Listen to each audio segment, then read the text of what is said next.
প্রিয় শিক্ষার্থী বন্ধুরা, আজকে আমরা অষ্টম শ্রেণীর ষষ্ঠ অধ্যায় 146 পৃষ্ঠা অনুশীলনী 2 থেকে 5টি প্রশ্নের সমাধান করব। 2 নম্বর অঙ্কে বলছে এ ও বি বিন্দুগামী সরলরেখার সমীকরণ নির্ণয় করো। সরলরেখাটির ঢাল কত? এখানে দুইটি প্রশ্ন করছে। একটি হচ্ছে সরলরেখার সমীকরণ নির্ণয় করতে হবে, অপর প্রশ্নটি হচ্ছে সরলরেখাটি ঢাল কত। আমরা দুটি বিন্দুগামী সরলরেখার সমীকরণ নির্ণয়ের সূত্র হচ্ছে y minus y1 divided y1 minus y2 সমান সমান x minus x1 divided x1 minus x2। এটি হচ্ছে দুইটি বিন্দুগামী সরলরেখার সমীকরণ নির্ণয়ের সূত্র। আর হচ্ছে দুইটি বিন্দুগামী সরলরেখার সমীকরণের ঢাল নির্ণয়ের সূত্র হচ্ছে যে y2 minus y1 divided x2 minus x1। এই দুটি সূত্র দিয়ে আমাদের অঙ্ক করতে হবে। প্রথম অংশের অঙ্কটি হচ্ছে দেওয়া আছে, আমরা প্রথমে লিখব দেওয়া আছে এ ও বি এত। আমরা জানি দুইটি বিন্দুগামী সরলরেখার সমীকরণ y minus y1 divided y1 minus y2 সমান সমান x1 minus x1 divided x1 minus x2। এটা হচ্ছে সরলরেখার নির্ণয়ের সমীকরণ। আচ্ছা, আমরা এখন 2 নাম্বার হচ্ছে দ্বিতীয় অংশ হচ্ছে দুইটি বিন্দুর গামী সরলরেখার ঢাল m ইকুয়াল টু কত হবে y2 minus y1 divided x2 minus x1। এটা হচ্ছে ঢাল নির্ণয়ের সূত্র। আমরা প্রথমে কি নির্ণয় করতে হবে? আমাদের প্রথমে নির্ণয় করতে হবে সরলরেখার সমীকরণ। তাহলে সমীকরণ নির্ণয়ের সূত্র হচ্ছে y minus y1 divided y1 minus y2 সমান সমান x minus x1 divided x1 minus x2। মানে এই অঙ্কে আমাদের মান বসাতে হবে। অতএব y মাইনাস y1 আমাদের কোনটা? y1 আমাদের হচ্ছে এর দ্বিতীয় অপশান হচ্ছে 3 মাইনাস 3 হচ্ছে আমাদের y1, আর y1 মাইনাস 3 আর হচ্ছে -2 মানে y2 হচ্ছে -2, অর্থাৎ সূত্রের হচ্ছে মাইনাস আর y2 এর মান হচ্ছে -2 সমান সমান x মাইনাস সূত্রের মাইনাস আর x1 কত? x1 হচ্ছে আমাদের 3 আর x1 হচ্ছে 3 সূত্রের মাইনাস আর হচ্ছে x2 হচ্ছে 4। তাহলে এটা এখন আমাদের ক্যালকুলেশন করতে হবে বা দিতে হবে y প্লাস 3 প্লাস মাইনাসে প্লাস হবে। এখন -3 মাইনাসে প্লাস 2 সমান সমান এটা x মাইনাস 3 হবে আর এটা হবে -1। এখন আমরা করব y প্লাস 3 ডিভাইডেড -1 সমান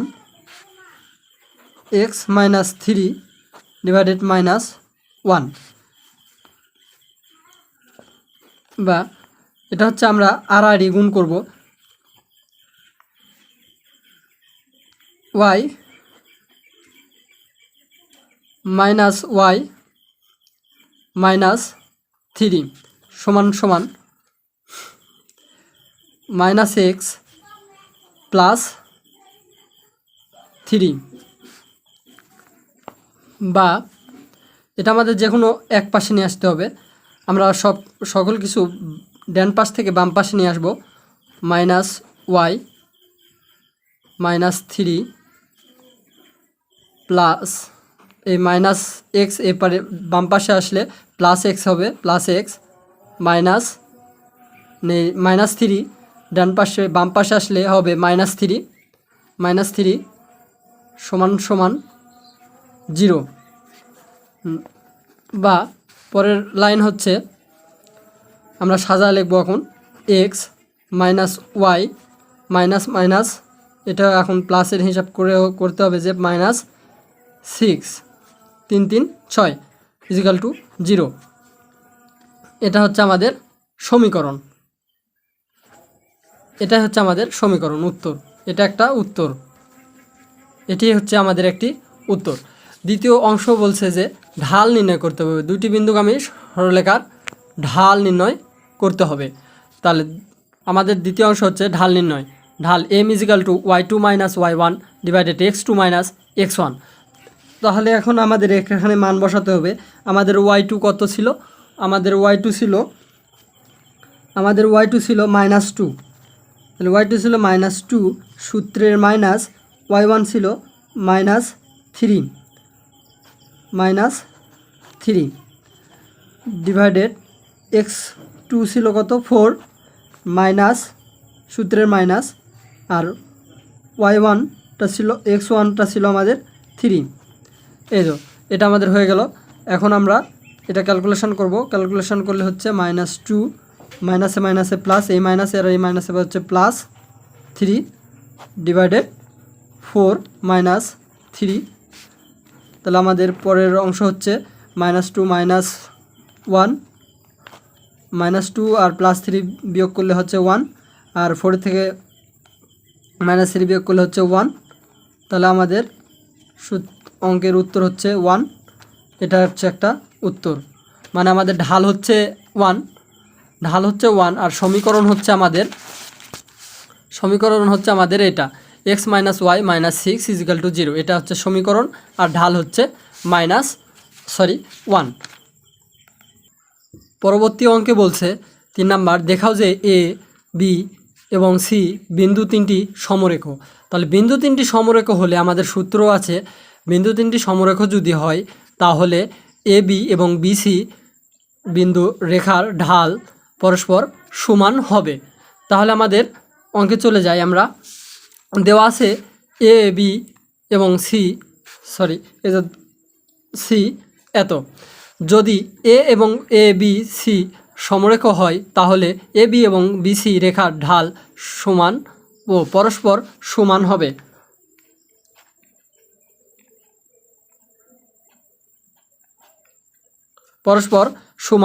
হবে। তাহলে এ বি রেখার ঢাল, আমরা দুটি বিন্দুগামীর ঢাল নির্ণয়ের সূত্র আগেই জেনে আছি। ঢাল এ বি রেখার ঢাল m1 = y2 minus y1 divided x2 minus x1। আর আমরা এখানে মান বসায় দিব সরাসরি মান বসালে কত হচ্ছে y2 y2 -2 সূত্রের মাইনাস, আর y1 হচ্ছে -3। সেম আগের অঙ্কেরই এটা দেওয়া আছে দেখতেছি। তারপরে x2 হচ্ছে কত, x2 হচ্ছে 4 মাইনাস সূত্রে মাইনাস, x1 হচ্ছে 0। এটা হচ্ছে আমাদের অঙ্কের মান বসালাম। এখন ক্যালকুলেশন করতে হবে -2 + 3 ডিভাইডেড 4। এটা 0 করলে 0ই হয়, এজন্য আমি রেখে দিলাম। এটা বিয়োগ করলে হবে 1 ডিভাইডেড 4। এটা হচ্ছে আমাদের ঢাল 1/-4। আচ্ছা, দ্বিতীয় ক্ষেত্রে এখন ঢাল নির্ণয় করতে হবে। বিসি রেখার ঢাল, বিসি রেখার ঢাল m2 = আমরা সেম একই সূত্র y2 minus y1 divided x2 minus x1। তাহলে এখন আমরা মান বসাবলে হবে কত, এখানে সি হচ্ছে এবার x2, সি হচ্ছে x2 y2।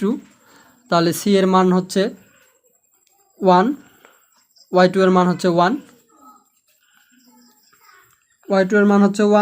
এবং y1 এর মান হচ্ছে -2 ডিভাইডেড x2 এর মান কত হচ্ছে, x2 এর মান হচ্ছে 16 - সূত্রের মাইনাস x2 কত হচ্ছে এখন x1 4 সমান সমান 1 প্লাস 2 ডিভাইডেড 16 থেকে 4 বাদ দিলে হয় 12।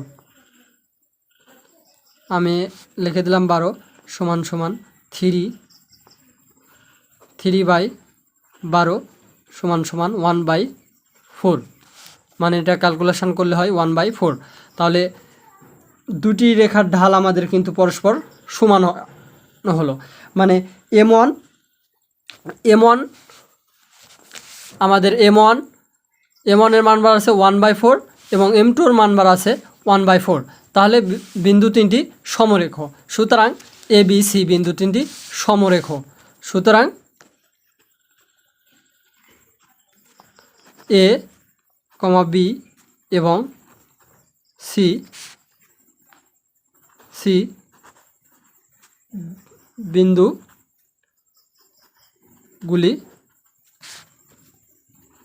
সমরেখ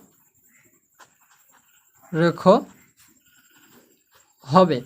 তাহলে আমাদের এই অঙ্কটাও শেষ হয়ে গেল। আমরা পরবর্তী অঙ্কে কি বলছে, 4 নাম্বার এ 1, -1 বি t, 2 এবং সি t² t+3 বিন্দু তিনটি সমরেখ হলে টি এর সম্ভাব্য মান নির্ণয় করো। তাহলে আমাদের বিন্দু যদি তিনটি সমরেখ হয় তাহলে আমাদের কি হবে, এ বি এবং বিসি রেখার ঢাল পরস্পর সমান হবে। তাহলে আমরা পরস্পর সমান যদি করতে পারি তাহলে এটা টি এর সম্ভাব্য মানটা আমাদের বাহির করা যাবে। তাহলে আমরা চলো অঙ্কটা করি। দেওয়া আছে এ এত বি এবং সি t², t+3। এখন যদি বিন্দু তিনটি সমরেখ বলছে, তাহলে যদি এ বি এবং সি বিন্দু তিনটি সমরেখ হয় তবে এ বি এবং বিসি রেখার ঢাল পরস্পর সমান হবে। তাহলে আমাদের আবার ঢাল নির্ণয় করতে হবে। তাহলে আমরা জানি দুটি বিন্দুগামী সরলরেখার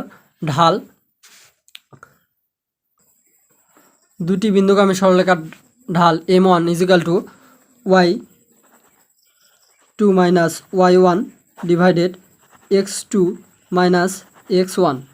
তাহলে আমাদের এটা হচ্ছে A B,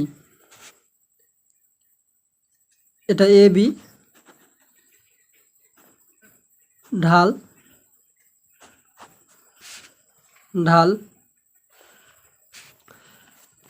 y1 Rekha A B ঢাল এত, এটা কাটা, এই ঢাল কাটা। তাহলে y2 এর মান হচ্ছে কত, y2 এর মান হচ্ছে 2 মাইনাস সূত্রের মাইনাস, আর অঙ্কের মান হচ্ছে y1 এর মান হচ্ছে -1 ডিভাইডেড x2 এর মান কত, x2 এর মান হচ্ছে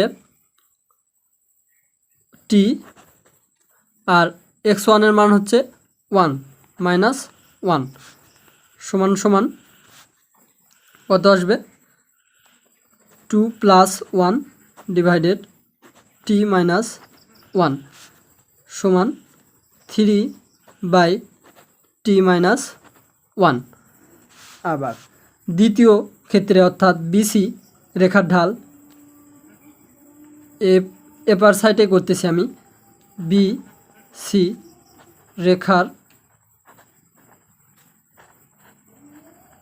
রেখার ঢাল m2 = y2 - y1 divided x2 - x1। তাহলে সূত্র থেকে এখন সূত্র বসালাম, এখন মান বসাতে হবে।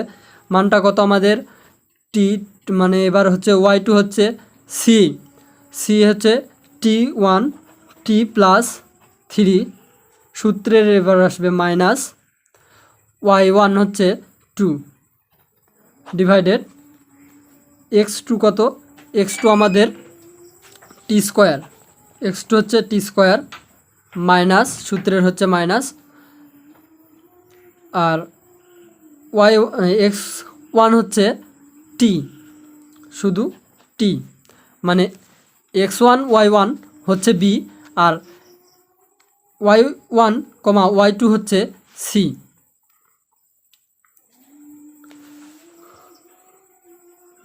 তাহলে এখন আমাদের মানটা ঠিক করতে হবে, মানটা এখন ক্যালকুলেশন করতে হবে। ক্যালকুলেশন করলে হবে টি মাইনাস, এখানে +1 হবে, 3 থেকে 2 বাদ দিলে +1, মাইনাস টি স্কোয়ার মাইনাস টি, এটা এভাবেই থাকবে। তাহলে দুটো আমাদের একটা মান বেরোলো, m1 এর মানে তো m2 এর মানে তো। এখন অঙ্কে বলছে যে পরস্পর সমান হবে, তাহলে বিন্দু তিনটি সমরেখ হবে। যদি সমরেখ যদি না হয় তাহলে তো সমান, যদি না হয় তাহলে তো সমরেখ হবে না। তাহলে সমরেখ হলে আমরা সেখান থেকে টি এর মান বাইর করতে পারবো। ধরনের ভিডিও পেতে হলে চ্যানেলটিকে সাবস্ক্রাইব করবেন এবং যারা সাবস্ক্রাইব করছেন ও ভিডিওতে লাইক দিয়েছেন তাদের অনেক অনেক ধন্যবাদ। m1 = m2, m1 এর মান 3/t-1 এবং সমান টি, m2 এর মান t+1 divided t² minus t1। মানে এটা ক্যালকুলেশন করলে আমরা টি এর সম্ভাব্য মান পেয়ে যাব। এখন আমরা আড়াআড়ি গুণ করব, 3 দিয়ে t² মাইনাস 3কে গুণ করতে হবে, বা 3t² মাইনাস 3t সমান এটা হচ্ছে সূত্র আছে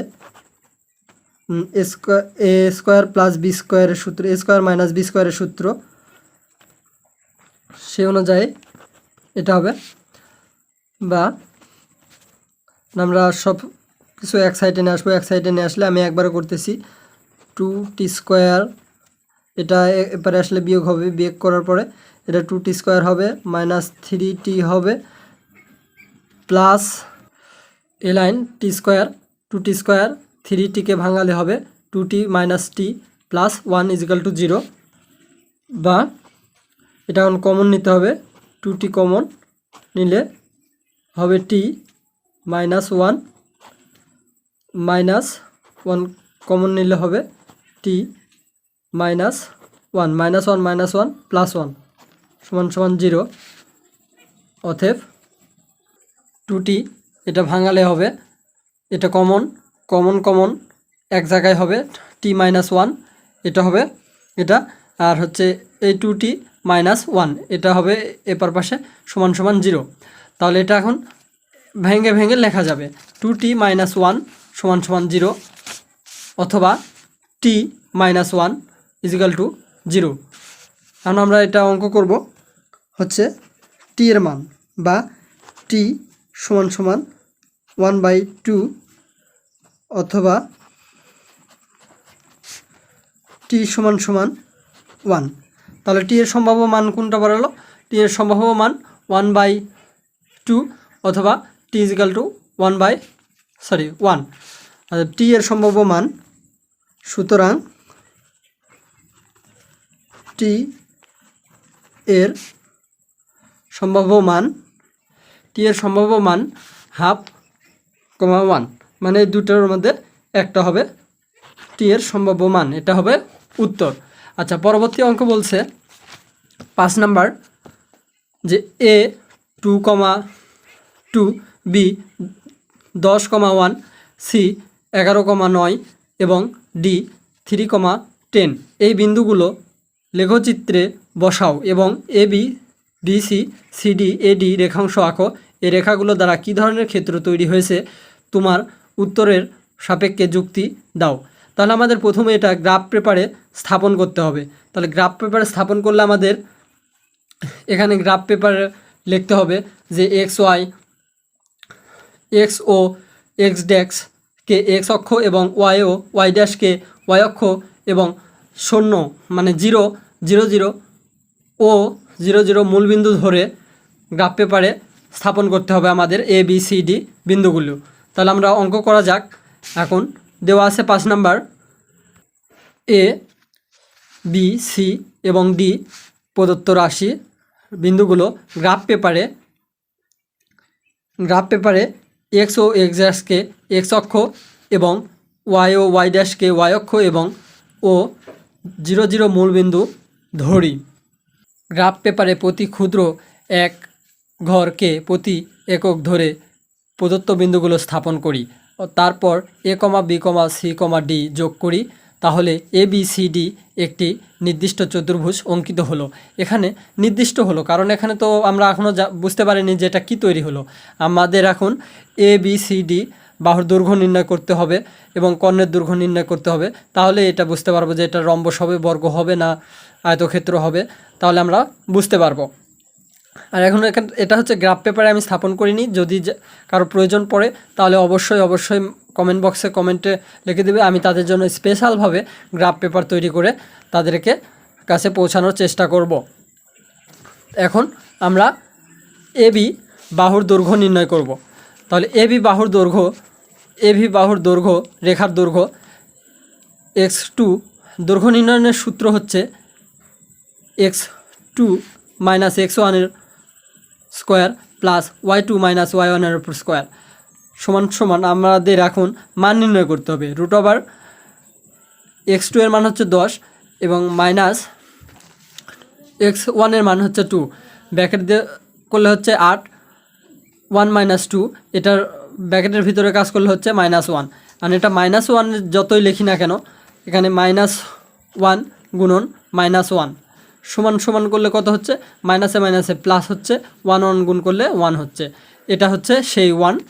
আর 8 64 আর 1 যোগ করলে হবে 65, রুট ওভার 65 একক। তাহলে বিসি রেখার দৈর্ঘ্য, আমি এটা মিস্টেক করছি, পরবর্তীতে আবার সঠিকটা লিখছি। তো বিসি রেখার দৈর্ঘ্য কত হচ্ছে, বিসি রেখার দৈর্ঘ্য এখন রুট ওভার 11 থেকে 10 বাদ দিলে হয় 1 এর উপর স্কোয়ার প্লাস 9 থেকে 1 বাদ দিলে হয় কত, 8 এর উপর স্কোয়ার। তাহলে আগের অঙ্কই সোজাসুজি লিখে দিচ্ছি আমি 65 একক। সিডি রেখার দৈর্ঘ্য হচ্ছে 3 থেকে 11 থেকে 3 বাদ দিলে কত হচ্ছে আমাদের, -8 এর উপর স্কোয়ার প্লাস এটা হচ্ছে 1 এর উপর স্কোয়ার সমান সমান কত হবে, এটা মাইনাস আমি উপরে একবার দেখা দিয়েছি 1 এর ক্ষেত্রে, তাহলে সেম অঙ্ক 64 প্লাস 1 সমান সমান রুট ওভার 65 একক।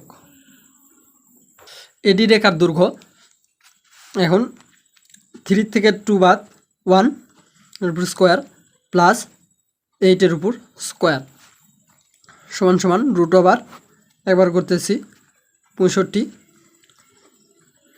একক।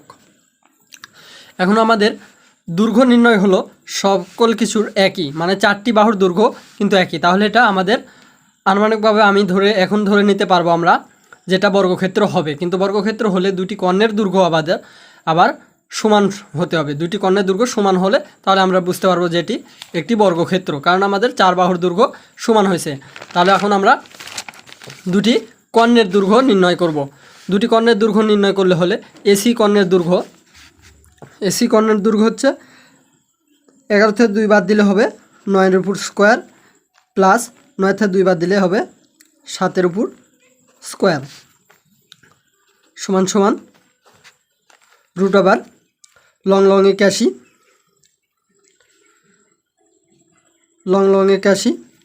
প্লাস 7 7 49 যোগ করলে হচ্ছে কত, 9 10 0 রুট ওভার 9 আর আগে 0 10 0 হাত থেকে 1 আর 5 5 4 9 5 আর 8 13 130 রুট ওভার 130। আমাদের দ্বিতীয় কর্ণের দৈর্ঘ্য হচ্ছে বিডি কর্ণের দৈর্ঘ্য। আমাদের বিডি কর্ণের দৈর্ঘ্য কত হলো, বিডি কর্ণের দৈর্ঘ্য রুট ওভার 130 হলো। আর এসি কর্ণের দৈর্ঘ্য আর বিডি কর্ণের দৈর্ঘ্য সমান, তাহলে আমরা বলতে পারি এটা ওইদিকে আমাদের বের হয়েছে 4টি বাহুর দৈর্ঘ্য সমান এবং 2টি কর্ণের দৈর্ঘ্য সমান, তাহলে বলতেই পারি আমরা এটা একটি বর্গক্ষেত্র। অতএব সুতরাং উক্ত চতুর্ভুজটি একটি বর্গক্ষেত্র।